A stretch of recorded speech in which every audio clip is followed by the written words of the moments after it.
시간 예배로 나아가기 앞서서 말씀 가운데 나아가기 앞서서 함께 서로가 서로에게 사랑과 평안의 인사를 나누며 나아가기로 합니다. 사랑하고 축복합니다. 함께하여서 반갑습니다. 인사를 나갑니다. 사랑하고 축복합니다. 함께해서 반갑습니다. 우리는 세상을 살면서 여러 가지 감정을 함께 나누면서 살아가죠. 감정이라는 것은 내가 가지고 있는 것뿐만이 아니라 내가 다른 사람한테 전달하는 것을 우리는 감정이라고 이야기를 합니다. 이것을 말과 행동으로 표현하게 될 때 우리는 상대방에게 감정을 전달하게 되고 감정을 전달받게 되죠. 그리고 이제 이때 우리는 이 분위기라는 것을 통해서 상대방의 감정에 대해서 공감할 때도 있고 서로 공감하지 못할 때도 있고 그렇습니다. 그런데 이제 우리가 한번 생각을 해보면 내가 가지고 있는 그 감정, 내가 가지고 있는 감정뿐만이 아니라 생각의 지형까지 넓혀 생각을 해볼 때 내가 가지고 있는 것을 다른 사람이 함께 공감을 해준다고 할 때 우리는 그 가운데 기쁨을 느끼게 되는 것을 볼 수가 있습니다. 내가 가지고 있는 감정과 내가 가지고 있는 생각을 다른 사람이 나에게 동의를 해주고 나와 같은 생각을 가지고 있다라는 것을 표현을 해줄 때 우리는 그 안에서 기쁨을 느끼게 된다는 거죠. 반대로 이제 내가 가지고 있는 생각과 감정을 다른 사람이 공감해주지 않을 때 그때는 별로 기쁘지 않아요. 화가 날 때도 있습니다. 왜 너는 내 말에 공감해주지 못하니? 라고 오히려 화를 낼 때도 있다는 것이죠. 그런데 우리는 이 감정이 쉽게 휩쓸리는 경향이 있습니다. 여러 사람이 같은 감정을 가지고 있을 때, 같은 생각을 하고 있을 때, 나도 거기에 함께 휩쓸려서 이동하게 되는 경향이 있다는 것이죠. 이것을 군중심이라고 이야기를 하게 됩니다. 여러 사람들이 같은 이야기를 할 때, 저 말이 맞나 보다 라고 생각을 하면서 나도 거기에 같이 휩쓸려서 이동하는 경향이 있다는 거죠. 이제 예전에 광화문에서의 그 모습을 한번 기억하실 것입니다. 이제 정치적인 성향을 떠나서, 정치적인 그 모습을 떠나서, 그때의 그 모습은 어땠나요? 수많은 사람들이 함께 모여서, 광화문에 모여서 이제 여러 가지 일들을 하고 이야기를 하고 그랬습니다. 그때의 그 모습을 생각을 해보면, 거기에서 이제 내가 그 사건의 그 일에 대해서 동의를 하기 때문에 그 자리에 찾아간 사람들도 많이 있겠지만, 거기에 단순하게 분위기에 휩쓸려서 저기 안 나가면 그냥 사회적으로 뭔가 바보가 되는 것 같다라는 그런 분위기에 휩쓸려서 정치적인 진영을 떠나서 그쪽에 가서 함께 참여했던 사람들도 적지 않게 있다는 것이죠. 그때의 광화문의 분위기는 2002년 월드컵을 연상시킬 만큼 엄청난 열기를 가지고서 여러 국민이 함께 했던 것으로 기억을 합니다. 그리고 우리는 이런 삶의 모습을 의외로 많이 가지고 있어요. 이런 삶에서 갖추는 다른 사람이 나의 마음에 동의를 해줄 때, 다른 사람이 나의 생각에 대해서 공감을 해줄 때 가지게 되는 그 안도감이라고 하는 그 편안함에 대해서 우리는 많은 부분에서 그것을 가지기를 원한다는 것이죠. 내가 틀리거나 맞다거나 하는 그 사실을 떠나서 나와 함께 해주고 나와 동의해주는 사람이 있다는 사실에 우리는 안도감을 가지게 된다는 겁니다. 심리적인 안심을 얻게 된다는 것이죠. 10명의 사람들이 함께 생활하는 가운데 나 혼자 이제 반대 의견을 말하는 것은 때로 좀 어려운 일이 될 수 있습니다. 그렇기 때문에요. 분명하게 소신을 가지고 있지 않다면 거기에 대해서 반대하는 이야기를 내는 것은 쉽지 않다는 이야기죠. 10명이 모여서 이제 함께 우리는 이곳에서 호랑이를 고양이로 취급하고 고양이처럼 이야기하겠어 라고 이야기를 할 때 그 10명의 그룹 가운데 속해 있던 그 한 사람이 아니야 호랑이를 그렇게 취급하면 위험해 라고 이야기를 하는 것과 아니면 내가 10명의 무리에서 그렇게 이야기를 할 때 내가 떨어져 나가게 될지도 모른다라고 하는 그 두려움이 서로 공존하게 된다는 것입니다. 그렇기 때문에 거기에서 떨어져 나가지 않기 위해서는 우리는 호랑이를 고양이라고 이야기하는 것에 대해서 마음속에서 일말에 뭔가 인부점이 있거나 좀 불안함이 있거나 좀 불편함이 있지만 거기에 동의를 할 때도 많다라는 거예요. 그리고 나서 거기에서 불편함을 가지고 있는데 사람들이 보니까 나랑 같이 하는 사람들이 저 호랑이를 다 고양이라고 부르고 있어요. 그때 그 불안함은 점점 옅어지면서 그 호랑이를 갖다가 고양이로 이야기하는 것에 대해서 우리는 안도감을 가지게 된다는 거죠. 왜냐하면 틀려도 나만 틀린 게 아니니까요. 나만 틀린 게 아니고 나랑 똑같이 여기 10명의 사람들이 함께 나에게 동의해 준 사람이 있기 때문에 틀렸어도 나만 틀린 게 아니고 나랑 똑같은 생각을 하는 사람들이 주는 안도감이 나에게 더 크다는 것이죠. 그런데 생각을 해보면 아무리 우리가 호랑이를 갖다 고양이라고 부르고 고양이처럼 취급한다고 해도 호랑이가 고양이가 되는 것은 아닙니다. 호랑이는 호랑이일 뿐이고 고양이는 고양이이죠. 오히려 호랑이를 갖다가 고양이로 취급하지 않는 사람들이 더 많이 있을 수 있습니다. 단지 내가 그 10명 안에 속하는 것으로 말미암아 안도감을 얻기 위해서 호랑이를 고양이로 생각을 하고 그렇게 부르고자 한다면 거기서 주는 안도감은 가질 수 있을지 모르지만 우리는 사실과는 다른 방향성에 설 수가 있다는 것이죠. 대다수가 하는 말에 내가 함께한다 하더라도 언제나 그 사실이 유지가 된다는 법은 없습니다. 오히려 더 많은 사람들이 그 사실에 대해서 반대하고 나아갈 때 언제든 당연했던 사실은 우리에게 뒤집혀지게 된다는 것이죠.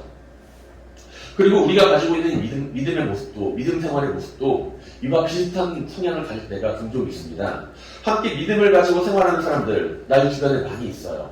나의 주변에 믿음 생활을 하고 살아가는 사람들이 많이 있고 함께 예배를 드리는 가운데 우리는 그 가운데 평안함과 안도감을 가집니다. 그런데 그 예배의 장소를 떠나서 우리가 세상 속에 던져지게 되었을 때 나의 주변에 이제 예배를 드리는 사람들, 믿음을 생활하는 사람들이 적고 오히려 나 혼자 예배 드리는 그 소수의 그룹에 속하게 될 때 우리는 그 가운데 갈등을 하게 된다는 거예요. 과연 내가 이 가운데에서 저 사람들을 따르는 것이 옳은가 아니면 나의 신앙을 지키는 것이 옳은가. 지금 우리는 믿음 안에서 어떠한 가운데 안도감을 가지고 있나요? 여러 사람들이 함께 나와 같은 믿음을 이야기하고 있기 때문에 안도감을 가지고 있나요? 아니면은 그 안도감 가운데서 가진 그 안도감이 아니라 하나님이 지금 나와 함께 하신다는 것을 말미암아 안심을 하고 안도감을 가지고 있나요? 우리는 하나님을 나의 피할 반석이시오, 나의 피할 피난처가 된다, 나의 산성이다라고 고백을 하지, 나와 내가 가지고 있는, 나와 같은 생각을 하고 있는 사람들이 나의 피난처가 된다라는 이야기를 하지는 않습니다. 우리가 가지고 있는 신앙의 관점이 나와 함께하는 이들로 말미암아 안도감을 가지는 것이 아니라 하나님으로 말미암아 그 안에서 주는 평안함과 안도감을 가지게 될 수 있길 바랍니다. 하나님과 동행하는 삶을 살아가는 가운데 우리가 그 삶 안에서 안도감을 가지고 평안함을 가지게 될 때 우리는 사람들에게도 인정을 받을 수가 있고요. 그리고 하나님께도 인정받는 삶을 살아갈 수가 있게 된다는 것이죠. 오늘 성경을 함께 보게 되면은 우리에게 익숙한 인물이 등장하게 됩니다. 이삭이라는 인물이죠. 아브라함의 아들입니다. 아브라함이 100세 때 얻은 아들로서 아주 귀중하고 소중한 아들이죠. 우리는 아브라함과 이삭의 일화에 대해서 잘 알고 있습니다. 아브라함이 하나님이 너희 아들을 나에게 바쳐라 라고 할 때 아브라함은 그 아이를 데리고 와서 산에 가서 이제 하나님께 바치려고까지 했었던 그 아들이죠. 근데 단지 이삭의 일화만 놓고 생각을 했을 때는 우리는 크게 뭔가 메리트 있을 만한 그 일화를 기억하지는 못할 때가 많이 있어요. 성경 안에서는 이삭의 일화에 대해서 여러 가지를 이야기하고 있지만 이삭이 단독적으로 나와서 하게 되는 그 일화는 오늘 성경 가운데 등장하는 이 우물을 파는 이야기, 그것만 존재하게 된다는 것이죠.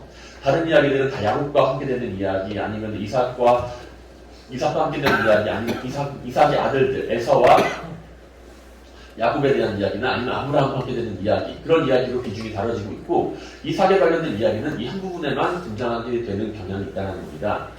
아브라함이 아들 이삭 중요한 위치에 있는데 그래서 우리는 이삭이라는 인물에 대해서 어떻게 바라볼 수가 있을까요? 이삭은 어떠한 사람이었을까요?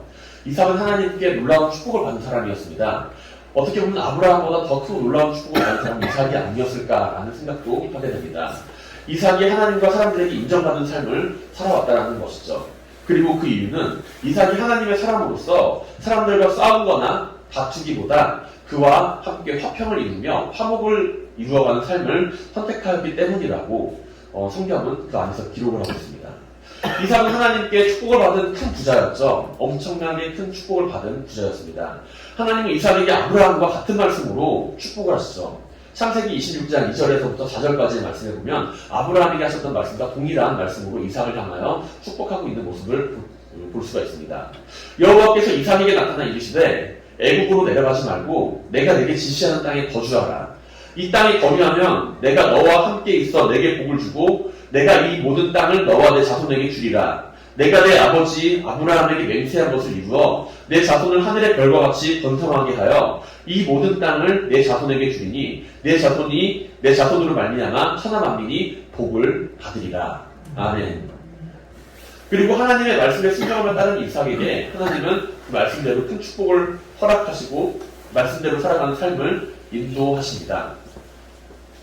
만약 여러분의 지갑에 들어있는 만원짜리가 100만원으로 불어나서 얼마나 기쁠까요? 여러분의 가방 안에 들어있는 1000원짜리가 10,000원짜리로 불어나는 여러분의 계좌에 있는 재산이 뒤에 공이 2개가 더 붙어요. 기쁘세요? 슬프세요? 기쁘지요. 그랬으면 좋겠죠. 그 축복을 받은 사람이 바로 이삭입니다. 아브라함의 아들 이삭에게 하나님께서는 그의 재산이 100배나 넘는 그 부유함을 허락하셨다는 것이죠. 그런데 이렇게 축복을 받은 건 좋아요. 축복을 받은 건 좋은데 근데 내가 만약에 그렇게 큰 축복을 받으면은 나를 향하여 시기하는 사람이 생길까요? 생기지 않을까요? 생겨요. 내가 하나님께 큰 축복을 받고 나서 하나님이 도우심으로 말미암아 나의 전 재산 가운데 뒤에 공이 2개가 더 붙게 되었는데 그 사실로 말미암아 주변에는 시기하고 질투하는 사람들이 생겨나게 된다는 겁니다. 이삭은 어땠을까요? 이웃이 땅을 사도 배아픈데 자신의 땅에 사는 그 이방인이 엄청난 부자가 되었다고 한다면 그 이웃들은 시기하고 질투할 게 당연한 이야기라는 것이죠.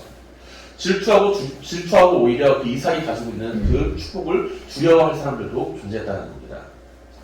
그렇기 때문에 사람들은 이삭이 받은 그 축복을 막기 위해 노력합니다. 이삭이 받은 축복을 막기 위해서 그를 괴롭혀요. 아버지였던 아브라함이 팠던 그 우물들을 다 메워버리기도 하고 그리고 자신들의 땅에서 나가라고 이야기를 합니다. 쫓아내요. 억울한 일이죠. 내가 누군가에게 해를 끼친 것도 아니고 음해하거나 괴롭힌 것도 아닌데 주변 사람들이 내가 받은 그 축복으로 말미암아 시기하고 질투하는 그 질투심으로 말미암아 나를 괴롭게 만든다고 할 때 내가 받은 축복은 좀 별개의 문제로 그때 마음은 좀 뭐가 불편할 수밖에 없다라는 겁니다. 아마 이삭이 그들과 대적하고 싸우려고 했다라고 한다면 충분히 싸울 수 있는 능력이 있었을 겁니다. 그가 가지고 있는 세력과 그가 가지고 있는 그 권세와 그가 가지고 있는 여러 가지 그 재산들을 취합을 해서 자기를 대적하고자 하는 사람들과 싸우고자 했다라면 이삭은 충분히 대적해서 싸울 수가 있었을 거예요. 창세기 26장 16절에서 블레셋 아비멜렉은 이삭을 두려워합니다. 그가 가진 세력을 두려워하고요. 그가 가진 모든 것들을 두려워하고 있습니다. 그렇기 때문에 성경에서 아비멜렉은 이삭에게 바로같이 이야기를 해요. 아비멜렉이 이삭에게 이르되 내가 우리보다 크게 강성한 즉 우리를 떠나라 라고요. 이삭은 쫓겨났죠. 그 땅에서. 이삭은 하나님을 따르는 삶을 살아갔고 그로 말미암아 축복을 받게 되었는데 자신이 거주하였고 자신이 그 축복을 얻게 되었던 그 땅에서 쫓겨나게 됐다는 거예요. 자기가 가지고 있던 생활의 기반을 덤벼야 되는 상황이었다는 것이죠. 만약에 이들과 이삭이 같은 무리이고 같은 생활 양식을 따랐다라고 한다면 만약에 그들과 어울리는 삶을 살았다라고 한다면 그들은 굳이 이삭을 쫓아내지는 않았을 겁니다. 왜냐하면 이삭이 자기들과 동료라는 것을 알 때 이삭을 굳이 쫓아내지 않아도 이삭이 가지고 있는 그 부와 재물이 어쨌든 자기들이 가지고 있는 그 공동체의 이익으로 연결이 되기 때문이죠. 근데 이삭이 하는 행동이나 말이나 모습이 그가 가지고 있는 가치관과 행동 양식이 자기들과는 좀 달랐어요. 이방인의 모습과는 다른 삶을 살아왔다는 것이죠, 이삭은. 그렇기 때문에 그 무리에 함께 어울리지 못하고 그 무리들과 함께 지내긴 했지만 그 무리는 이삭을 두려워하고 이삭을 쫓아내고 여겼다는 겁니다. 만약에 이삭이 그곳에서 쫓겨나지 않으려고 했다라고 한다면 그들과 어울리는 선택을 했을 수도 있을 거예요. 그들에게 뭔가 자기 재산을 좀 주면서 그래도 내가 여기서 많이 벌었는데 내가 여러분에게 재물도 좀 주고 내가 여기서 좀 기부도 할 테니까 나를 여기서 쫓아내지 말고 같이 좀 어울리면서 삽시다. 그들의 문화를 따르고 그들의 생각을 따르고 그들의 삶의 모습을 따라가면서 그곳에서 삶을 유지할 수도 있었을 겁니다. 하지만 이삭은 그렇게 하지 않았어요. 그렇다고 해서 그들과 싸우는 방법을 택한 것도 아닙니다. 그들과 싸우지도 않고 그들과 어울리지도 않으려면 어떻게 해야 하나요? 그곳에서 떠나야죠. 내가 여기에서 이제 받은 축복이 놀랍긴 하지만 그곳으로 떠나서 다른 곳으로 가서 살아야 한다는 겁니다. 그 과정 가운데 분명히 손실이 있고 피해가 있겠지만 그곳을 떠나겠다는 거예요. 그래서 떠났습니다. 근데 그 떠난 자리에서 또 다른 이웃에게 또 핍박을 받아요. 그래서 또 떠납니다. 또 떠난 자리에서 또 핍박을 또 받아요. 다시 또 떠납니다. 세 번째 떠나고 나서야 이삭은 그 자리에서 정착을 하게 돼요. 자신들과는 다른 외국인의 성공을 방해하고 무리에서 쫓아내기 위한 터세는 지금도 우리의 주변에서 종종 일어나는 것을 볼 수가 있습니다.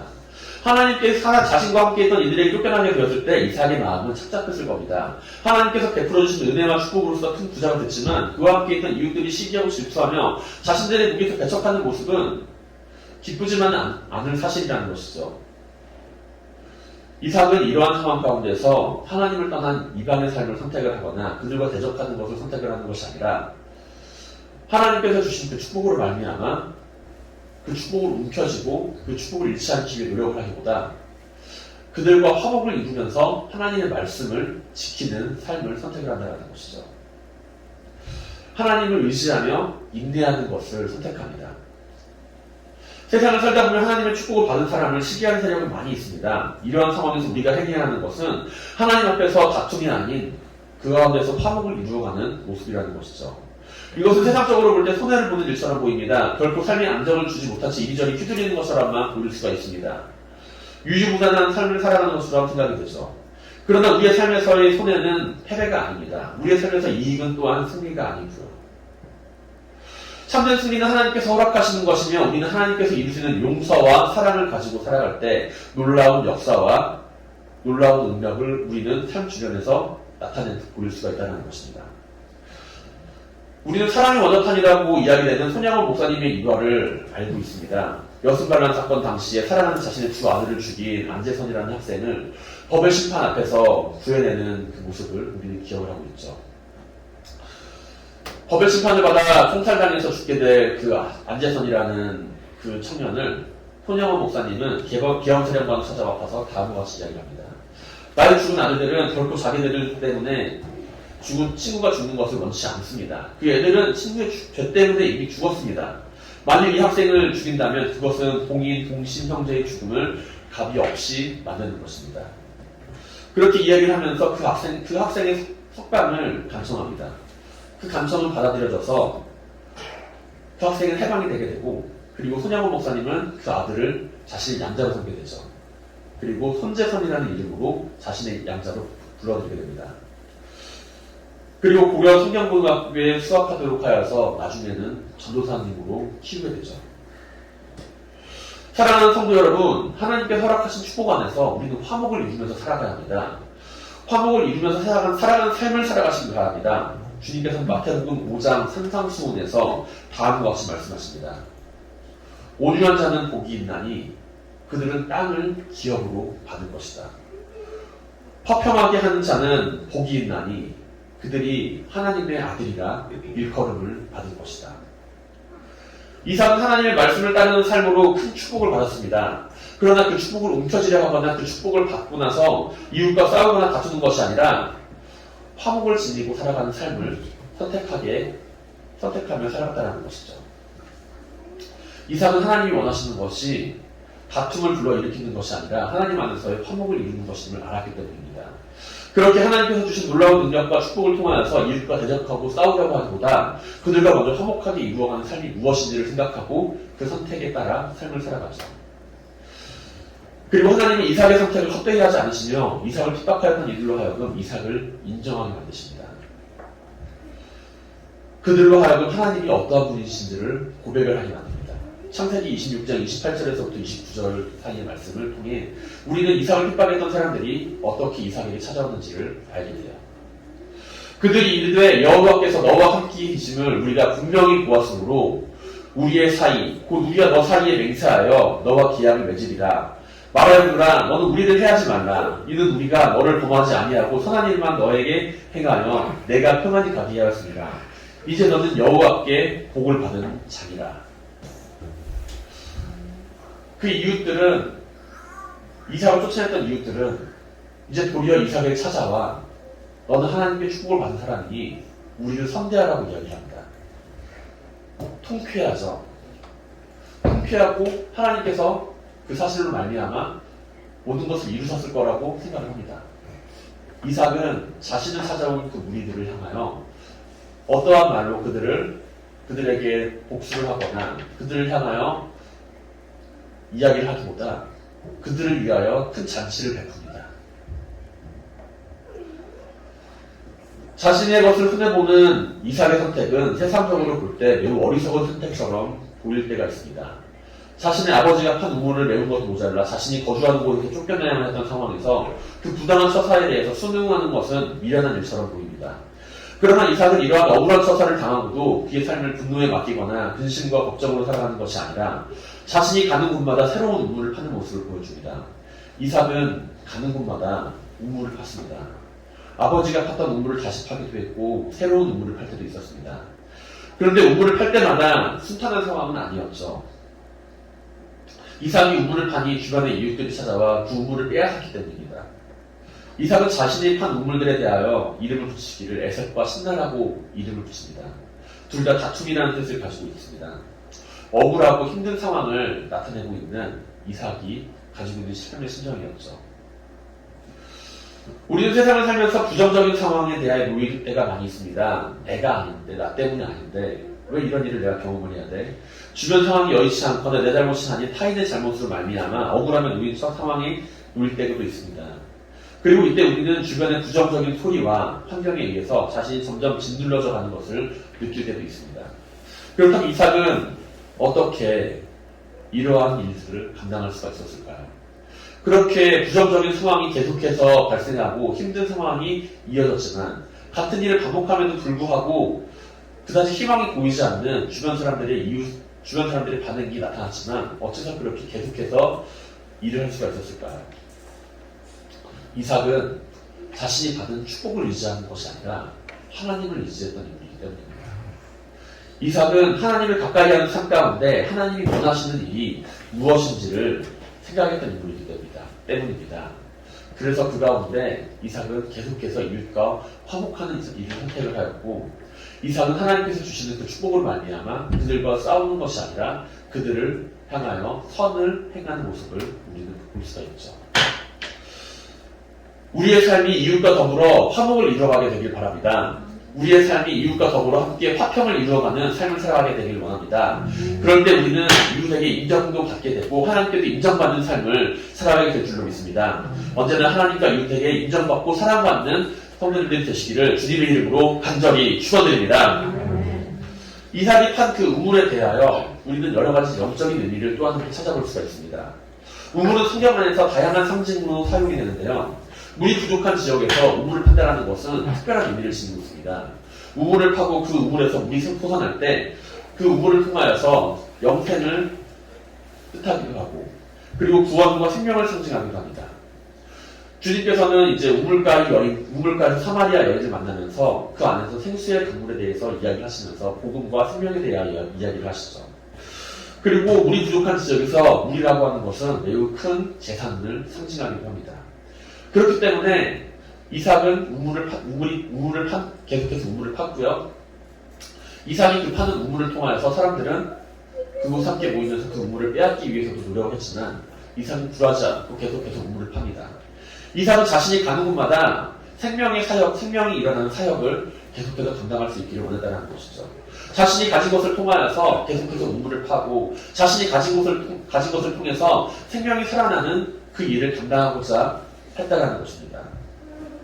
이삭은 하나님이 원하시는 것은 죽어가는 사람들을 향하여 생명을 살리는 것을 원하시는 분이라는 것을 알았다는 것이죠.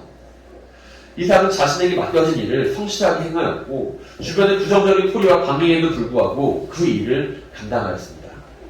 그리고 그 결과 하나님은 그를 떠나지 않으시고 그의 인생에 있어서 아브라함에 이어서 큰 축복을 허락한 것을 우리는 볼 수가 있습니다. 사랑하는 성도 여러분, 하나님을 믿고 그 삶을 맡기시기 바랍니다. 우리의 삶에서 경험되는 부정적인 감정, 안 좋은 상황들이 우리의 믿음을 흔들 때가 많이 있죠.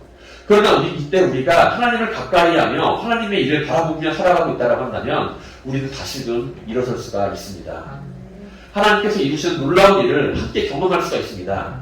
우리의 믿음은 상황에 따라서 흔들리는 믿음이 아니라 상황에 따라서 바뀌는 믿음이 아니라 그 상황을 이겨나가는 믿음이 되어야 한다는 것이죠. 상황에 휘둘리는 믿음이 아니라 상황을 이겨나가는 믿음을 가지고 살아가는 성도님들이 되시기를 주님의 이름으로 간절히 축원드립니다. 말씀을 마무리하겠습니다. 우리는 하나님의 놀라운 축복을 이어가는 사람들입니다. 하나님의 놀라운 축복을 받고 하나님의 그 놀라운 축복을 이어가는 사람들입니다. 때로는 주변 사람들이 우리의 상황을 바라보며 핍박을 할 때도 있고 그런 말미암아 시기할 때도 있고 질투할 때도 있고 우리를 방해할 때도 분명히 있습니다. 그러나 그 가운데서 우리가 행해야 할 것은 그들과 목숨 걸고 싸우면서 그들과 대적하면서 그들을 저주하는 것이 아니라 그 가운데서 하나님의 사랑을 증거하며 살아가야 하겠죠. 그 가운데서 하나님께서 주신 그 축복과 능력을 말미암아 화평을 이루는 삶을 살아가야 할 것입니다. 그리고 내가 가진 그 축복을 의지하는 것이 아니라 하나님을 의지해야 합니다. 내가 의지하는 것은 내가 받은 축복이 아니라 하나님이라는 사실을 기억하시기 바랍니다. 많은 사람들이 여러 사람들이 이야기를 할 때 그렇게 살면 안 돼. 그렇게 살면 손해보는 삶이야. 그렇게 살면은 어리석은 삶이야. 이야기를 할 때 나의 중심이 하나님으로 말미암아 바로 서게 되고 우리의 중심이 하나님으로 말미암아 온전해질 수 있길 바랍니다. 하나님께서 하시고자 하시면은 막을 사람이 없고요. 하나님께서 막고자 하시면은 그 막은 길을 뚫을 사람도 없습니다. 내가 생각한 것을 이루시는 것이 하나님이 아니라 하나님의 일을 이루는 것이 바로 나입니다. 우리가 최선을 다하는 것이 아니라 하나님께서 나를 통해서 일할 수 있도록 우리는 함께 그 길을 걸어가야 합니다. 하나님께서 이루시는 놀라운 일을 함께 경험할 수 있길 바랍니다. 하나님께서 이루시는 놀라운 일을 놀라운 그 축복 안에서 함께 이루어 나가는 모든 성도님들이 되시기를 주님의 이름으로 간절히 축원드립니다.